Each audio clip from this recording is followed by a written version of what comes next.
আসসালামু আলাইকুম। এখন বর্তমানে আমি বাংলাদেশে আছি। তো বাংলাদেশ টু নেপাল যাচ্ছি। তো নেপাল উদ্দেশ্যে আমি রওনা হচ্ছি।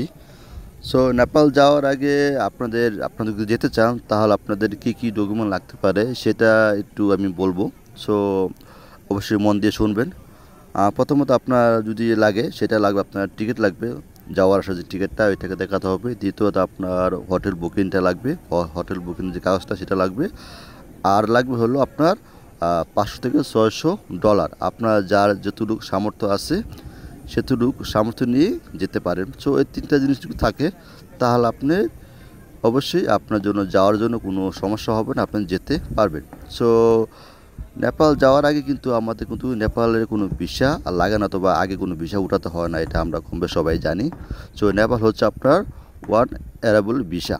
সো এই ভিসার জন্য আপনাদের কী হতে হবে, যখন আপনার নেপাল যে এয়ারপোর্ট আছে সেখানে আপনার কাঠমান্ডু, তো সেখানে গিয়ে যখন আমরা পৌঁছানোর পর থেকে সেখানে আমাদের কিছু ডলার পে করতে হবে। সেটা হচ্ছে আপনার যদি 3 মাসের জন্য যান সেক্ষেত্রে আপনার $125 পে করতে হবে, হয়তো পেমেন্টটা দিতে হবে।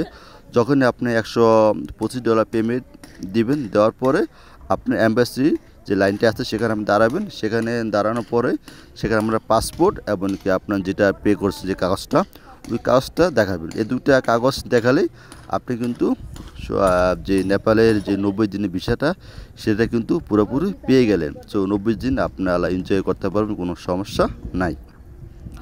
তো যাওয়ার আগে তো নেপাল থেকে যখন আপনার ইমিগ্রেশন কোর্স করবেন, করার পরে তখন দেখবেন সাইডে কিছু সিম কার্ড বিক্রি করে নেপাল যে সিম কার্ডগুলো।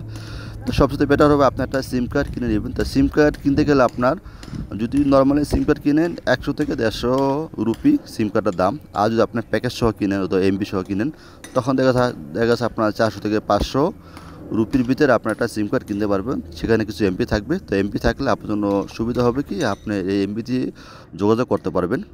সো আমার যতটুকু সামর্থ্য ছিল তো আমি 500 দিয়ে এমবি কিনলাম। তো কেনার পরে প্যাকেজটা নিলাম, নেওয়ার পরে তো আমার গন্তব্যে আমি চলে গেলাম, বের হয়ে গেলাম। তো বের হয়ে যাওয়ার পর যখন এয়ারপোর্ট থেকে আমি বের হয়েছি, বের হওয়ার পর দেখবেন প্রচুর ট্যাক্সি আছে। তো ট্যাক্সিগুলোতে সবসময় দাম একটু বেশি চায়।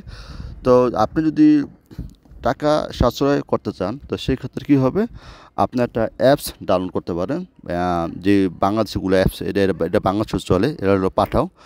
পাঠাও যদি অ্যাপসটা যদি আপনি যদি ডাউনলোড করে যদি এটা অ্যাক্টিভেট করেন, এই অ্যাক্টিভেট করলে আপনার এই পাঠাও দিয়ে আপনার লোকেশন দিয়ে আপনার গন্তব্যে আপনার যেখানে বাসা সেখানে আপনি যেতে পারবেন খুব সহজভাবে। এটার জন্য একটা ভালো একটা সুযোগ। সো এটার জন্য আপনার অনেকটা টাকা সেভ হবে। সো আমি সেটাই করলাম, যে আমি পাঠাও ডাউনলোড করলাম। ডাউনলোড করার পর আমার লোকেশন দিয়ে আমার গন্তব্যে আমি থেকে রওনা করলাম। তো এটার জন্য আমার জন্য একটা বেস্ট একটা খুব ভালো লাগছে আমার জন্য। তো কারণ এটার জন্য খুব টাকা কম লাগছে এবং এই টাকা কমের জন্য আমি এখানে আমার গন্তব্যতে আমি আসতে পারছি। সো এই ছিল, যারা নেপাল আসবেন অবশ্যই জেনে শুনে বুঝে তারপর আসবেন। আর নেপাল আসার আগে অবশ্যই আপনার শীতের কাপড় অবশ্যই নিয়ে আসবেন, কারণ এখানে নেপালে যে প্রচুর শীত সেটা আপনি দেখে অবাক হয়ে যাবেন। এখানে আপনার টেম্পারেচার চলে আসে 9 থেকে 10, 12 ভিতরে চলে আসে। সো অবশ্যই আপনারা যখনই নেপাল আসবেন তো শীতের কাপড় সাথে করে নিয়ে আসার চেষ্টা করবেন, কারণ প্রচুর শীত হয়। এটা বাংলাদেশের মতন না, বাংলাদেশে তো 20-এর উপর থাকে। সো এখানে 9-10 টেম্পারেচার চলে আসে। তো এই শীতে কাপড় যদি আসে তাহলে আপনার জন্য অনেকটা ভালো হবে। তখন দেখা যাচ্ছে আপনার এখানে জামা কাপড় দিকে অনেকটা হাই প্রাইস, দেখা যাচ্ছে দাম প্রচুর নেয়। সাধারণত যদি আপনার একটা ভালো একটা টুপি কিনতে যান, কান টুপি, সেখান থেকে আপনার 400 থেকে 500 রুপি দিতে হবে। তো সেক্ষেত্রে আমাদের বাংলাদেশের জন্য একটু লো প্রাইস। তো বাংলাদেশ থেকে সব কিছু যদি কিনে আনেন আপনার জন্য অনেকটা ভালো হবে, টাকার অনেকটা সেভ হবে। তা আসুন তাহলে আজকের জন্য এই পর্যন্ত। সবাই ভালো থাকবেন। আবারও দেখা হবে নেপালের অন্য কোনো ভিডিও নিয়ে।